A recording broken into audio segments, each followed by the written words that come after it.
good to see you all here. Let me just start by saying I know there are a lot of things you could be doing on a Saturday when it's nice out, it's sunny, it's mild. But boy, what happens in 2020 is not just about the next 4 years or the next 8 years. This is about where our country goes for generations to come. And I know that that decision is going to start right here in Iowa. So thank you for all you invest in getting this right. I really appreciate it. Thank you. So I've been coming back to Iowa enough, it feels like family. So much so, I brought my husband. Where are you, sweetheart? Oh, there he is. Stand up. My husband, Bruce. His first time without the cast on his arm, he got involved in a dog fight. The dogs both did fine, but Bruce ended up with a broken hand. So, yeah, the lessons we keep learning. So anyway, I thought what we'd do today is I tell you a little bit about myself. I tell you a little bit about why I'm in this race. We'll do some questions. And then if anybody wants to, I'll stay around. We'll do selfies, the fun part. So anyway, I was born and raised in Oklahoma. Dead silence. Not an Okie to be found. Oh, I got one. All right. There aren't that many of us. But I was born and raised in Oklahoma. I'm what used to be called a late in life baby. I have 3 much older brothers, and then long space, and then I came along. My mother always just called me the surprise. My 3 older brothers, to this day, they all live back in Oklahoma, to this day are referred to as the boys to distinguish them from the surprise. That's kind of how it worked in our family. Now, all 3 of my brothers went off and joined the military. My oldest brother, Don Reed, was career military. He spent about 5.5 years off and on in combat in Vietnam. We were very lucky to get him back home. My second brother, John, he was stationed overseas for a little over a year. My third brother, David, trained as a combat medic. Now, that gave rise to a rule in our family: never choke in front of David. The man is convinced that he could perform an emergency tracheotomy. Makes for some exciting moments at Thanksgiving. Anybody goes, and we all just back out of the room. I love my 3 brothers. I'm close to them. When we were growing up, our daddy had a lot of different jobs. He sold fencing.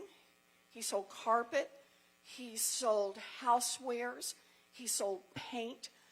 And then when I was in middle school, the boys were all gone by then, and it was just my mama and my daddy and me. And my daddy had a heart attack. And at first we thought we might lose him. That's really scary for a kid. There we go. He pulled through, but he couldn't work for a long time. And even now, I can still remember the day when we lost our family station wagon. I can remember how my mother used to tuck me in at night, and she'd kiss me on the forehead, and she'd pat my blankets around me. And I always knew what was coming next. She'd give this big smile. She'd walk out of the room, close the door, and I'd hear her start to cry. She never wanted to cry in front of me. This is the time in my life when I learned words like mortgage and foreclosure. And one day I walked into my folks' bedroom, and laid out on the bed was the dress. Now, some of you in this room will know the dress. It's the one that only comes out for weddings, funerals, and graduations. And there's my mother at the foot of the bed, and she's got her head down, and she's pacing. She's in her slip and her stocking feet, and she's saying, "We will not lose this house. We will not lose this house. We will not lose this house." She was 50 years old. She had never worked outside the home, and she was terrified. And finally, she looked up, and she saw me. I'm just standing in the doorway. I'm just a kid. She didn't say anything. She looked at me, and she looked at that dress, and she looked back at me. She walked over, picked the dress up, pulled it on, put on her high heels, wiped her face off, and walked to the Sears and got a minimum wage job, answering phones. That minimum wage job saved our house, and it saved our family. And if you want to know who I am, it's the lesson my mother taught me, that no matter how scared you are, and no matter how hard it looks, when it comes down to it, you reach down deep, you find what you have to find, you pull it up, and you take care of the people you love. That's the lesson I learned. Yep.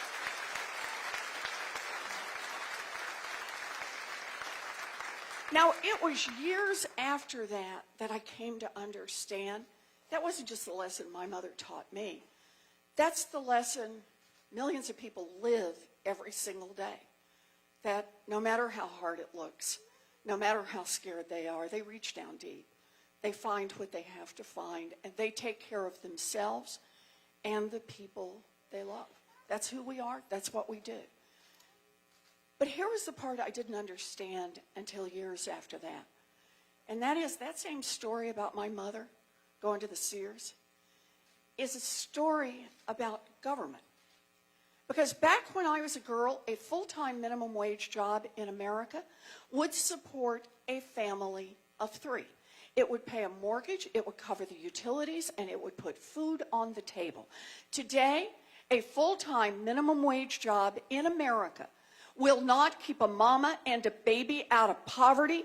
That is wrong, and that is why I am in this fight. All the way.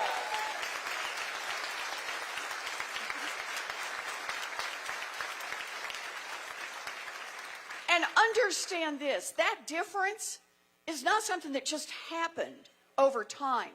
That difference is about who our government works for.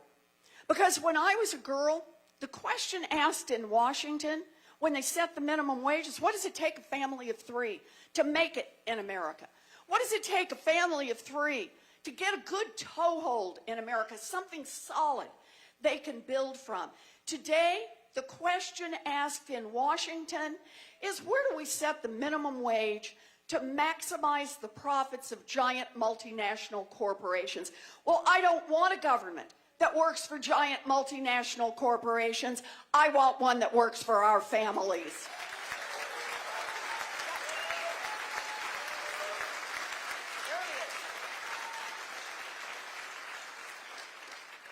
So like I said, the boys, they went off and joined the military. That was their path. It was a chance to be part of America's middle class. Me, I had a different dream. I have known what I wanted to do since 2nd grade. Oh, you laugh. No, I know. Some of you didn't decide till what, like 4th grade? 5th grade in the back there? Yeah, I see it. I see it. Nope, I have known what I wanted to do since 2nd grade, and I've never wavered from it. I wanted to be a public school teacher. Can we hear it for America's public school teachers? Yes. Yep. Oh, man, I wanted this, I wanted this, I wanted this. And I want you to know I invested early.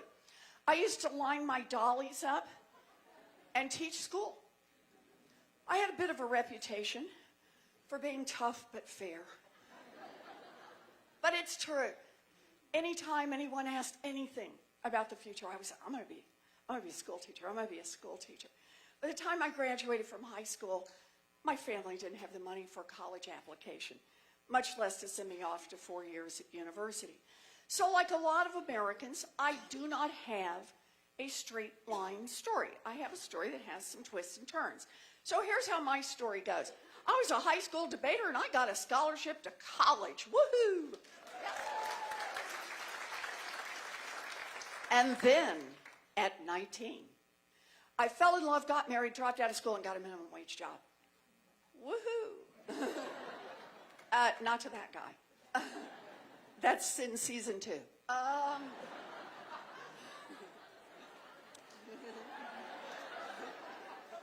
So, there I am. Look, this is what I chose. I get it. This was my decision. Nobody forced me into this. And it's going to be a good life. It just wasn't the dream to teach school. I thought I'd given it up, that I'd lost it. So we're living down in Texas, South Texas. And then I found it. A commuter college, 45 minutes away, that cost $50 a semester. Think about that. For a price I could pay for on a part-time waitressing job, I was able to finish my 4-year degree, and I got a job. I became a special needs teacher. I have lived my dream job. Special ed.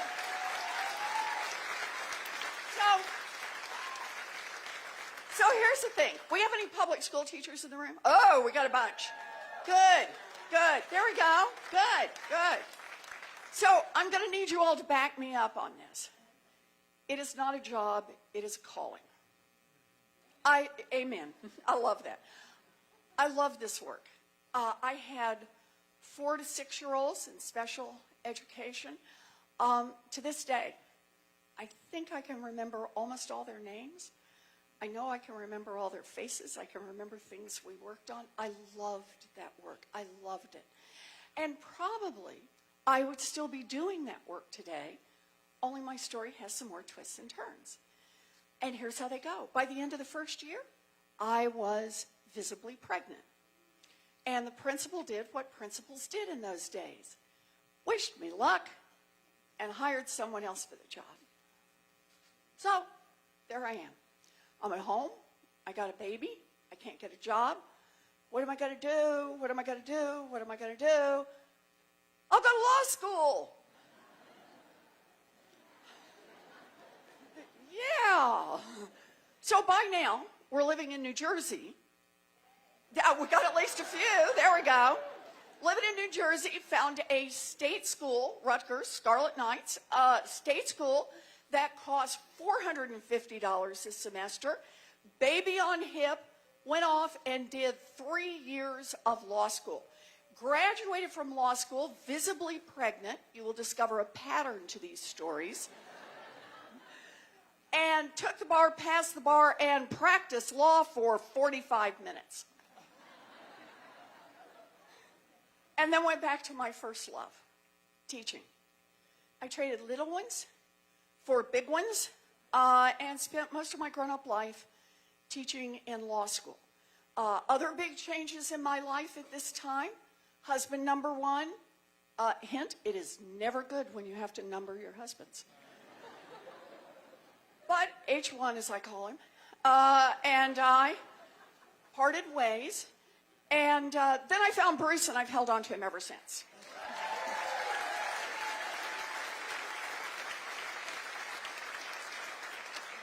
So, there I am, teaching in law school, right from the get-go. And I don't know if it's this way for everybody, but for a kid like me that grew up kind of in a family hanging on to our place in the middle class by our fingernails, man, I'll tell you what I wanted to teach and learn about: money. So if the course was about money, I taught it. Contract law, commercial law, secured transactions, payment systems, corporate finance, partnership finance, debtor-creditor law, bankruptcy law, law and economics. If it was about money, I was out there. I learned it and I taught it. But there was always one central question to the work I did. And that question is, what's happening to America's working families? Why is America's middle class being hollowed out? Why is it that people who work every bit as hard as my mother worked 2 generations ago, today find the path so much rockier and so much steeper? And for people of color, even rockier and even steeper.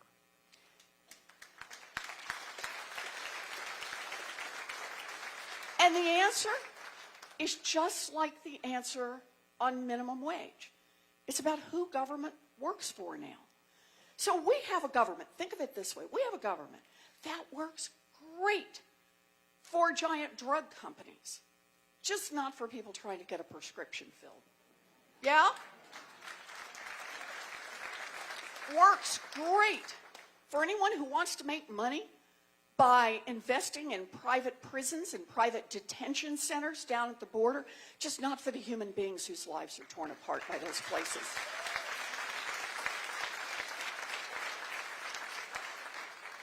Works great for giant oil companies that want to drill everywhere, just not for the rest of us who see climate change bearing down upon us. Yep.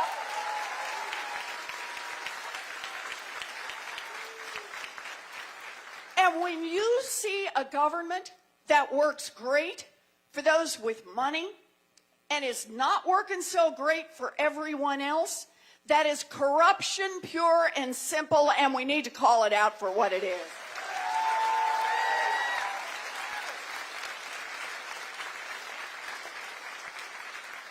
Corruption, and it's everywhere in Washington. Think of it this way. Whatever issue brought you here today, whatever is the one that you wake up in the morning concerned about or go to bed at night and think about, whether it's about health care and the cost of prescription drugs, whether it's about gun safety, whether it's about climate, whatever is the issue, if there is a decision to be made in Washington, I guarantee you, it's been influenced by money. It's been shaped by money. It's been nudged by money. Money, money, money flows through Washington. In fact, think about it this way. I want to tell you a quick story. So back in the early 90s, we knew about climate change. Scientists were really pretty clear on this, right? Not a lot of ambiguity. Putting that much carbon in the air is not good. This is not going to be good for Earth. Right? Now, they didn't have it all worked out. They didn't know exactly what the timelines are, but they had the basic principle. And here's the thing. What was happening in Washington? Democrats and Republicans were working together. They were trying to figure out, yeah, they were working together. Questions on the table were things like, do we need to give the EPA more authority? Do we need to put more money into cleanup? What do we need to do?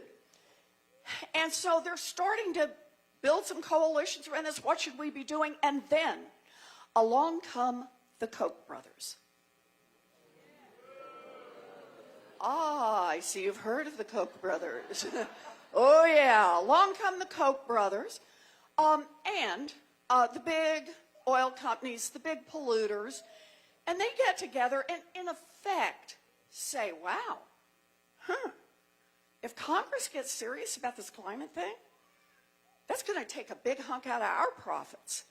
This will be a bite out of our bottom line. So they've got an investment decision to make. They could decide, you know what, this is it. We're getting out of carbon-based fuels. We're going to go to clean. No, they don't do that. They could decide, we're going to put all of our R&D money and other money into how to clean carbon out of the air. They don't do that. No, they make an investment. They invest in politicians in Washington. They invest in the people who make the rules. And they invest in every possible way. Campaign contributions, oh, and so much more.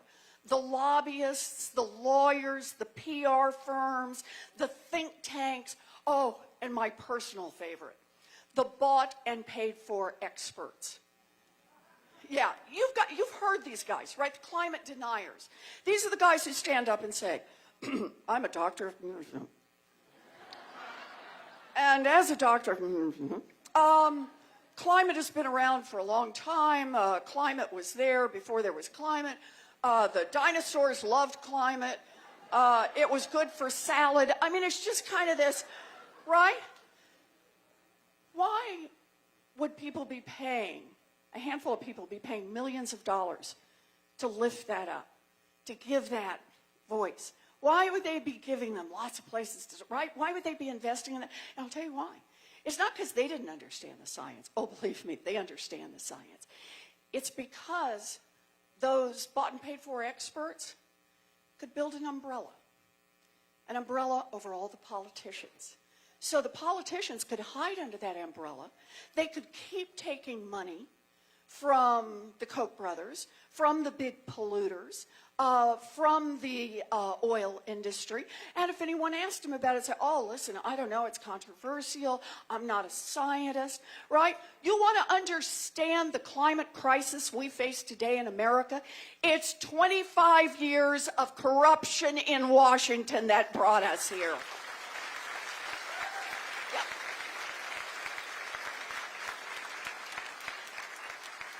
Corruption. And if we want a different government, if we want a different country, we're not going to get there by nibbling around the edges. We're not going to get there by a little statutory change over here and a little rule change over there. No, it's going to take big structural change.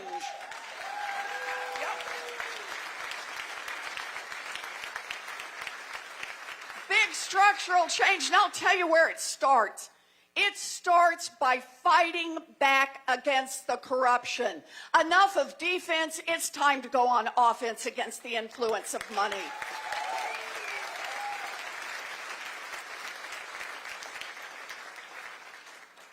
Now here's the good news.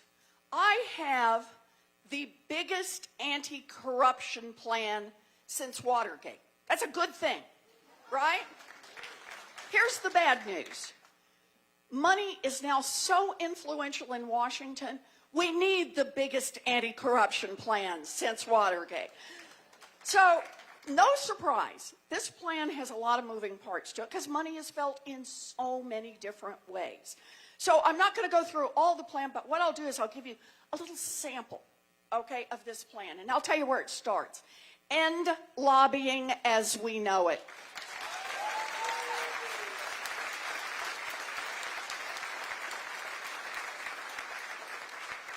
Block the revolving door between Wall Street and Washington.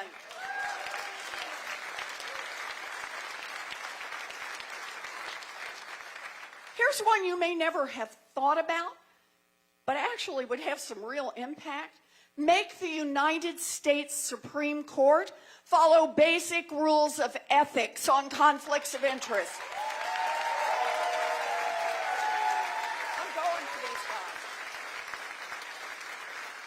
Okay, I could do these all day long, but I'll hold myself to just one more.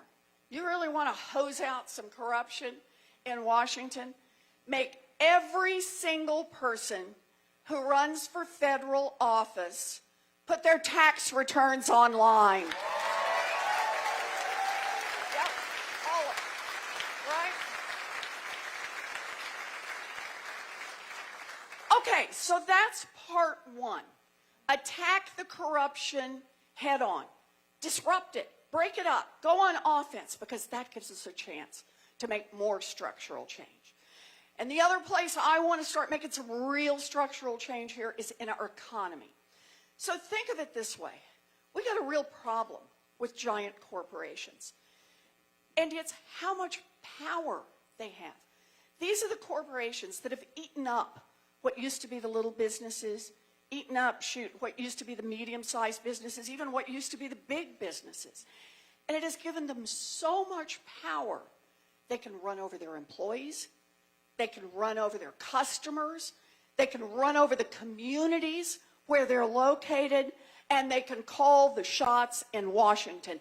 It is time for a president with the courage to enforce our antitrust laws and break these guys up. Yes, big ag, big tech, big banks, enough. So that's part of it for structural change, but we need more. We need more power in the hands of workers. That means make it easier to join a union and to give unions more power when they negotiate.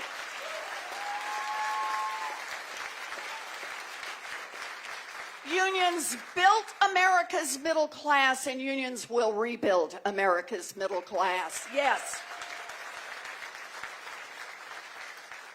There's another way we can make structural change in this economy. It is time for a wealth tax in America.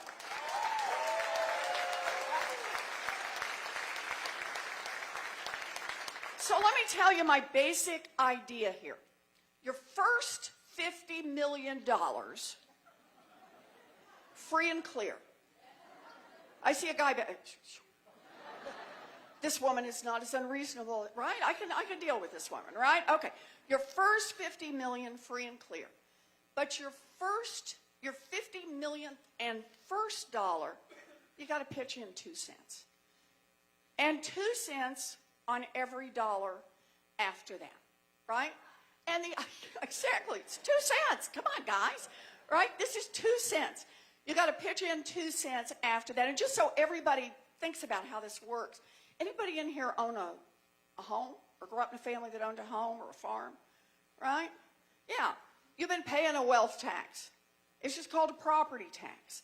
And all I'm saying is for the guys at the very top, this is the top, just so you know, 0.1% in America. I'm saying your property tax shouldn't just be your real estate. It should also be your stock portfolio, the diamonds, the Rembrandt, and the yacht. Just kind of the whole thing.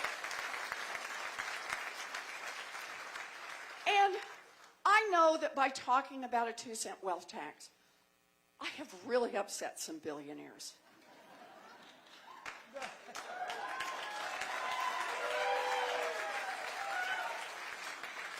In fact, I understand I've driven some to tears.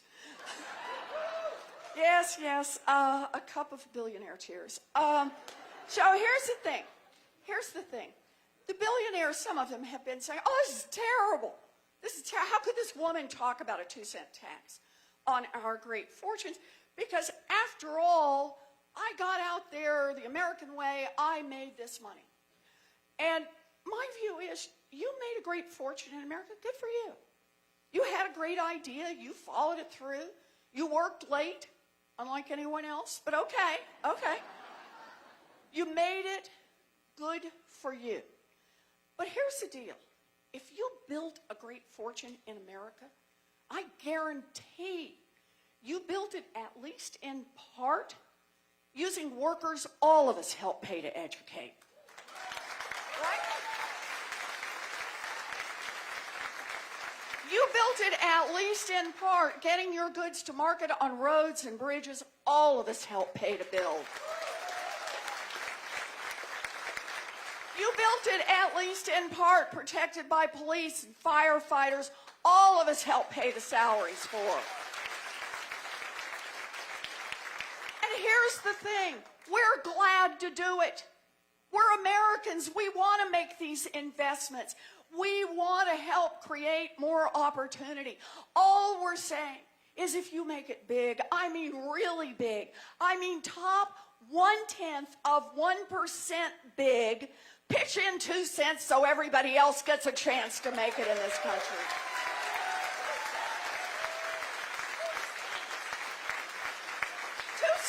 Come on. 2 cents. And now here's the fun part. What can we do with 2 cents? So here's what we can do with 2 cents. We can provide universal child care for every baby in this country age 0 to 5. All of them. 2 cents. Universal pre-K for every 3-year-old and 4-year-old in America. And we can stop exploiting the largely women who do this work. We can raise the wages of every child care worker and preschool teacher in America. Yeah. 2 cents. 2 cents. And we can invest in every one of our babies. In addition, that same 2 cents will give us $800 billion new federal dollars to invest in our public schools K through 12.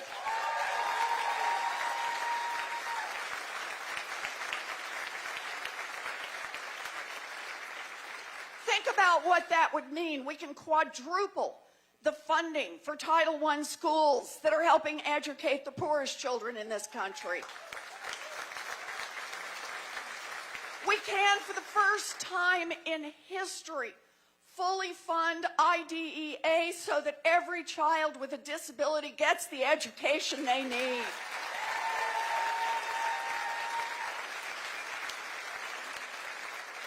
And we can put $1 million into every single public school in America and let them be the excellent schools they all want to be. We can do that. 2 cents. Okay, so for 2 cents, we can do all that for our babies. We can do all that for our kids in public school, K through 12, and I'm not through yet. We can provide post-high school, technical school, 2-year college, and 4-year college for anyone who wants to get an education. We can do that. We can help level the playing field by putting $50 billion directly into our historically black colleges and universities.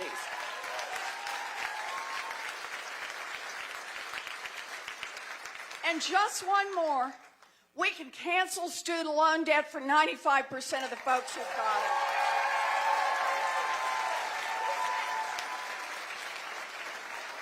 $0.02, and we can make this economy work for an entire generation. Think about that.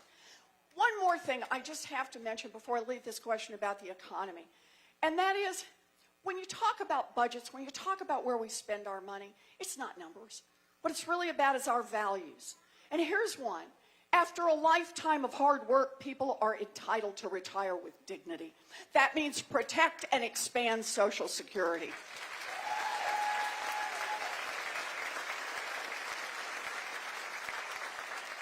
By changing the taxes on the top 2%, we can extend the financial viability of Social Security for decades to come, and we can increase every Social Security check and every disability check by $200 a month. We could lift millions of people out of poverty and make budgets work for millions more. We can do that. It's about the choices we make. So there it is. That's part 2. Part 1, attack the corruption head on. Part 2 is make some structural change in this economy. Part 3, we need to protect our democracy.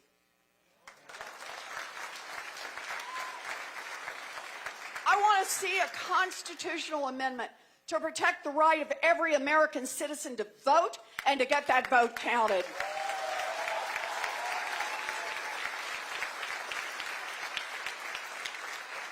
It is time to end political gerrymandering in America.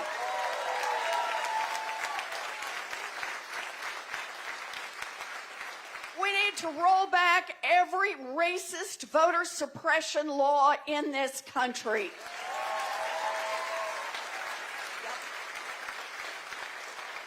And just one more. Overturn Citizens United. Democracy is not for sale.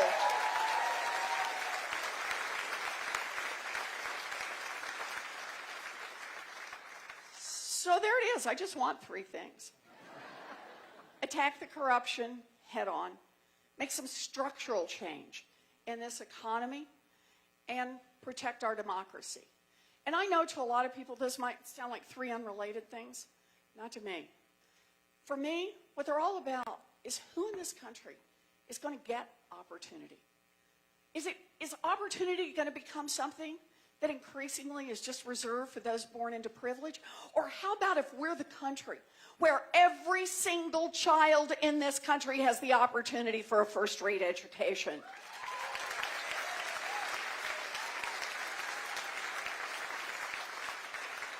I believe in opportunity to get a good job, opportunity to be able to move back to a small town, opportunity to be able to start your own startup, to start a farm, opportunity. Remember, I was a special education teacher. Opportunity may mean just the opportunity to live independently. But it's about opportunity to love the person you love and build the family you want to build.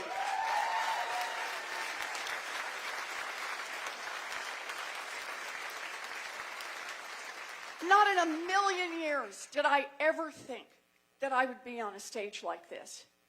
But understand, my daddy, he ended up as a janitor. His baby daughter got the opportunity. The opportunity to be a public school teacher, the opportunity to be a college professor, the opportunity to be a United States Senator, and the opportunity to be a candidate for President of the United States of America. Dream big, fight hard, let's win.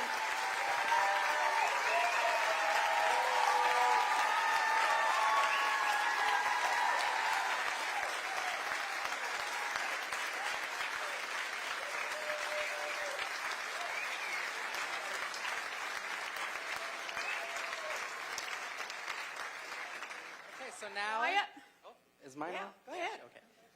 So now we're gonna do our question and answer session. We have our three who won the lottery ticket thing. So, all right. So we got some questions. Hi. Hi. Tell me your name. My name is Mary. Hi, Mary. Hi. I like the idea that you don't have just ideas, you have plans. Yes. So you become president, you get all your plans through Congress. Yep. How will you protect them from states like Iowa who privatize everything, cut everything, refuse to take funds because they just don't want to go there? Okay. It is a good question. And I got a plan for that. No, I'm actually really serious about this. As Democrats, if we didn't learn from what happened under the Affordable Care Act, where federally, the assumption was you put the money on the table to be able to expand health care coverage for everyone, surely every state would come and pick it up, right? And then we discovered there are states that would rather let people go without health care than pick up that money for political reasons. There are states that would rather let their own people be sick. There are states that would rather let some of their own people die than actually have to get the money from the federal government because of their political concerns. So that means I just want to tell you a little bit about what these plans are about. These plans are about the federal government pulling in the taxes, because that's how it's got to work. You're going to tax the billionaires? You can't do that state by state, right? Those suckers will move around. Yep. Slippery. You got to do this at the federal level. This has to be an obligation of citizenship, of being a United States citizen. So that's how you get the money in. That's part one, for example, on the wealth tax. And part two, when you get ready to send it out, it's don't send it to the states. Send it directly to the communities or to individuals. And I'll give you a couple of examples around that. Remember how I talked about the schools, right? And said we could put $800 billion new dollars into our public schools? We can do that with the idea getting fully funded for children with disabilities. That goes straight down to the schools, right, that are educating these children. We can do this when I talked about, we've got excellence grants that roughly work out to about $1 million for each public school. Those go straight to our public schools. In other words, they don't go through the state. Child care. The child care proposal I have for every one of our babies is about who wants to put together a child care center. You want to do one right here in Waverly? Great. If you got the babies, okay, and you meet some, you got to meet some minimum standards about the number of teachers you've got and fire escapes and so on and so forth, but you can do it. You can do it if you're a public school and you want to be able to expand out to the 0 to 5. You can do it if you are a church. You can do it if you're a synagogue. You can do it if you're a community center. You can do it if you're a for-profit provider. As long as you're taking care of our babies, we'll put the federal money in for every one of our babies. And just one more on this I want to mention, and that is Medicare for all. I just want everybody in here to just take a little pause to think about what that means. Medicare right now is not about the states. It's about your relationship to your federal government. That's how your Social Security works. That's how Medicare works. And that's how Medicare for All works. So can we get the help directly to the people who need it? You bet we can, and I got a plan for that. So thank you. Thank you, Mary.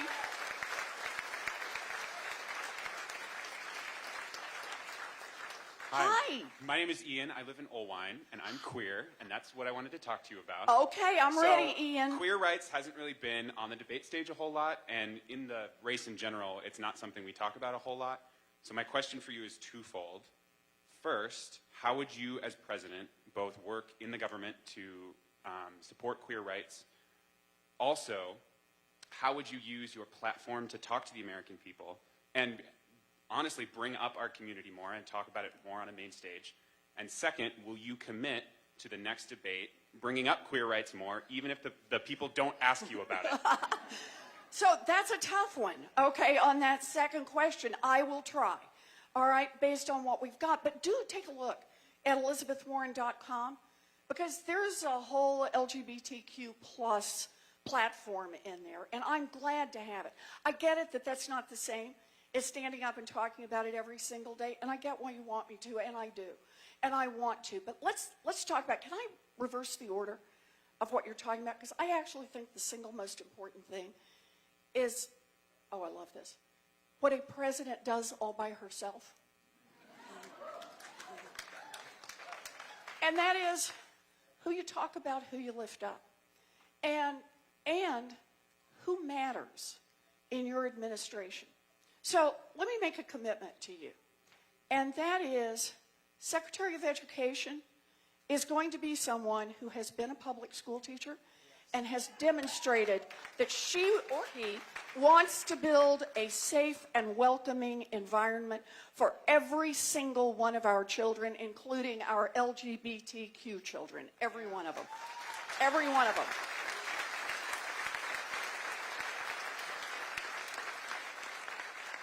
It's also the case that you need to go to Congress and be willing to fight through the laws we need on the books.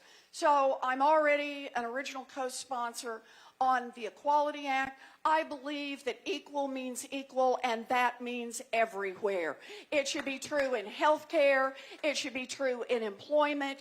It should be true in marriage. It should be true in every aspect of our lives. And I'll get out there and fight for it in Congress. I think this is critical.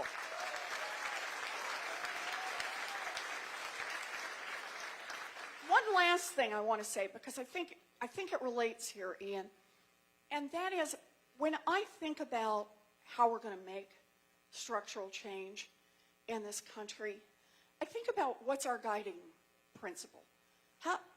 Where down at the core are we guided? And for me, it's about the worth of every single human being. That's what it's about. We have a president who has figured out, he's got a strategy. And that is, he does. And his strategy is, he thinks he can retain power by turning Americans against Americans.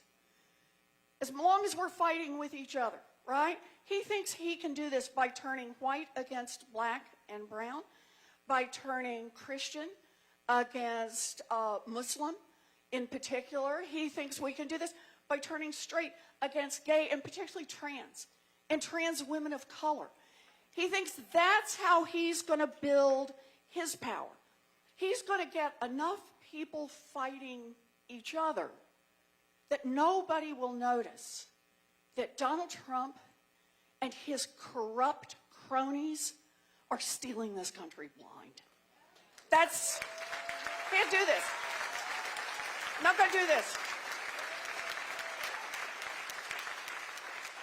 So I think of this as we've all got to be in each other's fights. There's no such thing as that one's your fight and this one's my fight. It's nope, I'm counting on you and you count on me. We're going to get all of these fights and we're going to get them done together, Ian. I'm counting on you. So good one. Yes. Good question, Ian. Okay, who we got now? Hi. My name is Erin. Hi, Erin. And what you just said sort of segues into my question. Okay. There's a lot of hate right now, and Whoa. our country is insanely divided. And I'm wondering, if you're president, how are you going to bring us back together and get all of your plans accomplished? Okay, so it's a good question.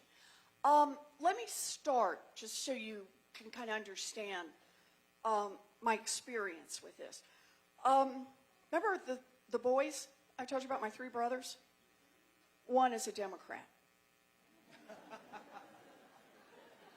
Do the math. So I've been dealing with the question for a long time about where are the places we come together. And here's how I see this. I see this as, can I do this in 2 parts? Let me do the first part about elections coming up. There's a reason that when I decided to run for president, I knew the issues I'd be fighting on. I knew who I'd be fighting for. But it was also important how I would be fighting. I made the decision from the first day that I was going to do this grassroots, that I was going to do this with online fundraising.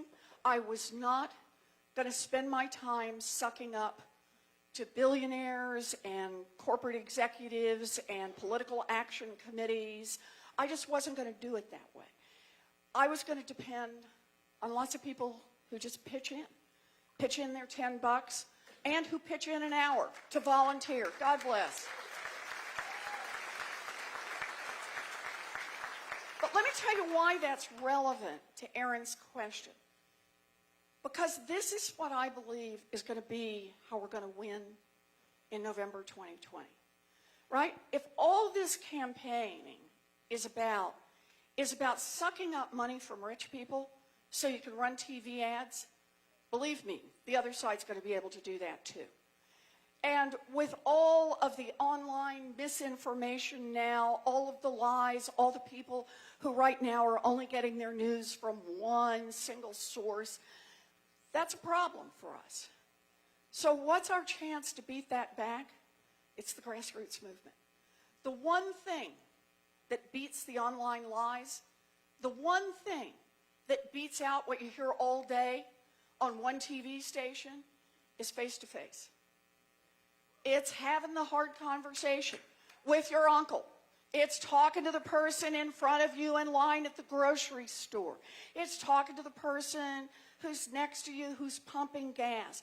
It's getting organized. It's knocking on doors. It's making phone calls. It's making human contact. And I get it. That's hard, right? It's a lot harder than just sucking up to billionaires and planning to run a bunch of TV ads. It's harder, but it's what we've got to do to win. And it's also how we begin the healing process. It's about winning not just at the top of the ticket. It's about winning up and down the ticket. It's about winning where people are running for state legislatures. Don't we have a couple of people in here running for state legislature? Yes!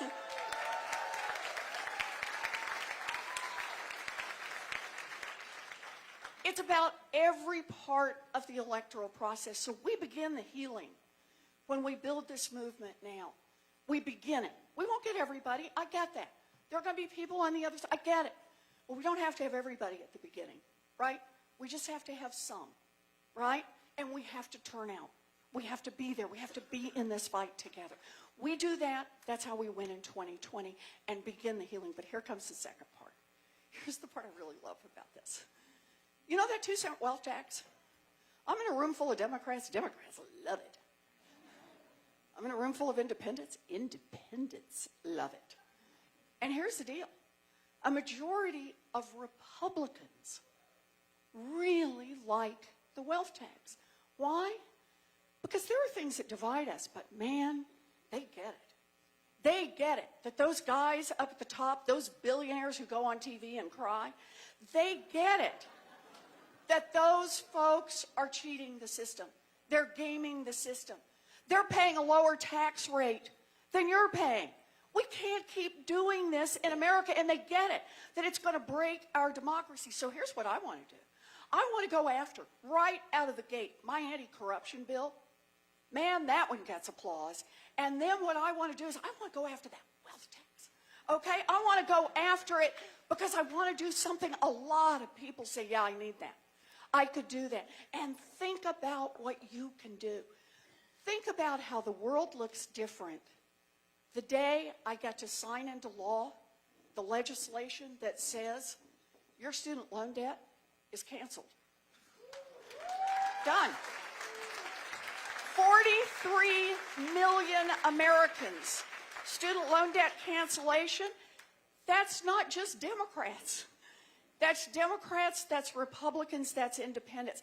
That's people who now say, wait a minute, you mean the government sometimes can be on my side? Same thing on health care. It's why I want to do it early. Why? Because there are millions of people right now who are struggling to pay their medical bills. Let's get them in the door. Let's find a way. I've got the way to be able to cover those health care bills from the get-go. Let's lower the age of Medicare to 50. Let's do the things that will make a real difference in people's lives right away. Because the people's lives that will be affected will not just be Democrats. There'll be Democrats, there'll be Republicans, there'll be independents. We build a common foundation in that way. We build a government that works, not just for those guys at the top. We build a government that works for all of us. I believe that's how we're going to get this done. Does that work? Thank you.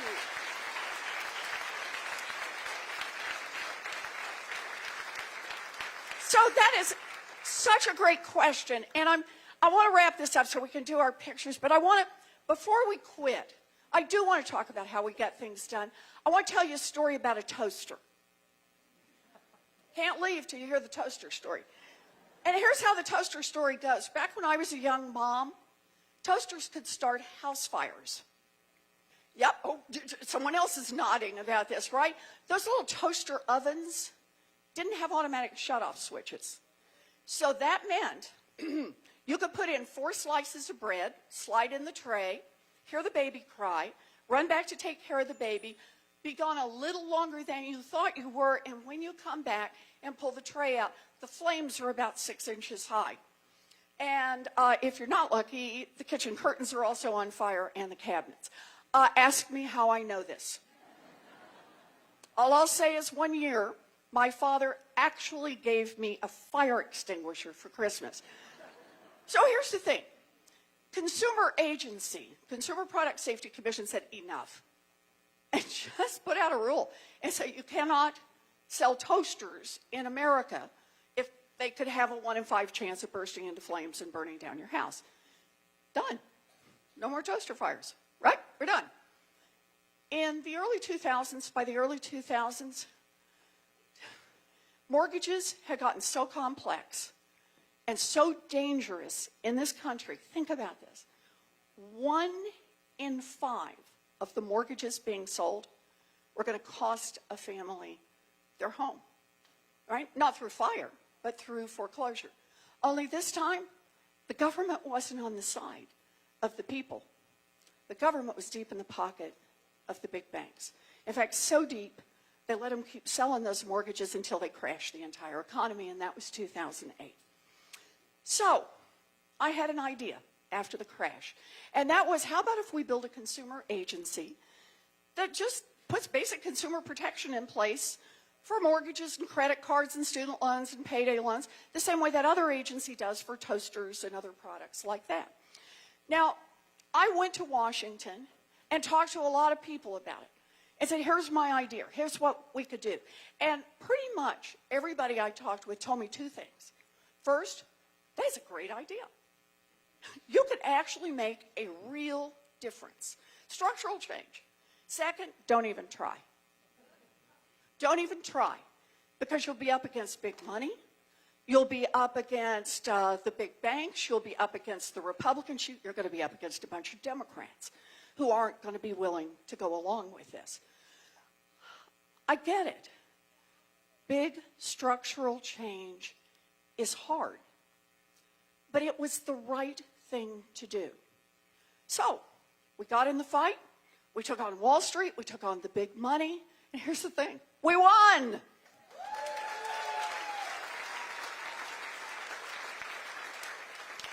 Barack Obama signed that agency into law.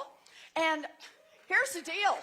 For all the nerds who are applauding for a federal agency, keep in mind, and I love it, I say that with love. I love nerds. I am one.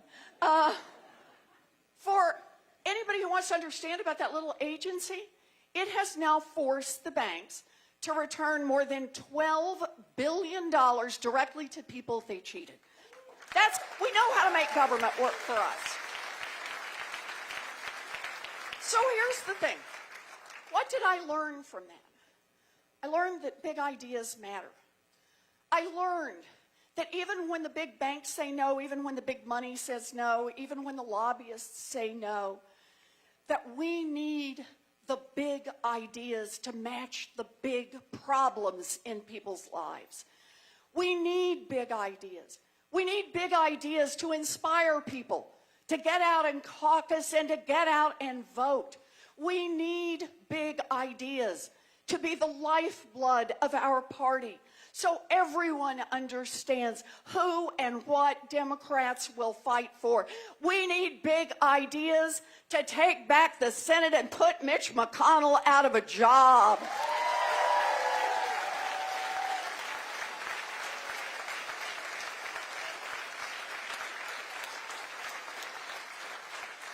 We need big ideas, and we need to be willing to get out there and fight for them. I get it. Big ideas are hard, and it's so easy just to walk away from them. Just to make yourself sound so sophisticated, to drop a big idea. But here's the thing. When we drop those big ideas, we also drop the people those big ideas would have touched. And those people are already in a fight. People who are struggling to pay their medical bills are already in a fight. People who are getting crushed by student loan debt are already in a fight. People who are getting stopped by the police or denied the right to vote because of the color of their skin are already in a fight. And those fights are all of our fights.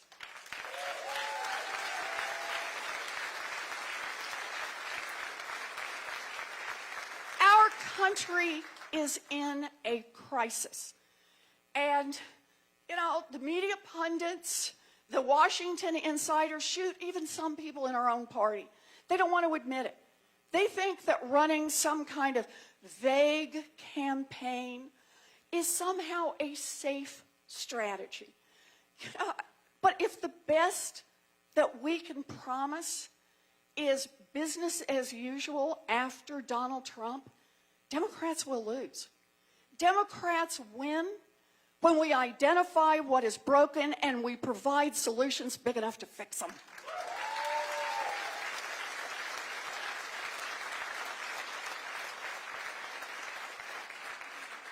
Look, I'm not running some consultant-driven campaign that has a bunch of ideas that have been carefully crafted not to offend wealthy donors. I passed that one a long time ago. But I'm running a campaign based on a lifetime of fighting for working families.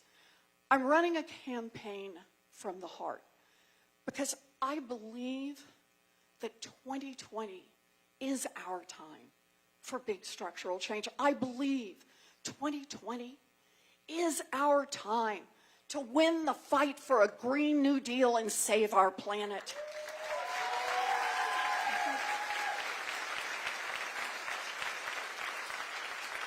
I believe 2020 is our time to win the fight for Medicare for all and save our people. I believe that 2020 is our time to win the fight for a 2-cent wealth tax and invest an entire generation. I believe that 2020 is our time. And if you believe that 2020 is our time, I ask you, please, commit to caucus for me, because we're going to do this one together. We're going to dream big, fight hard, and win.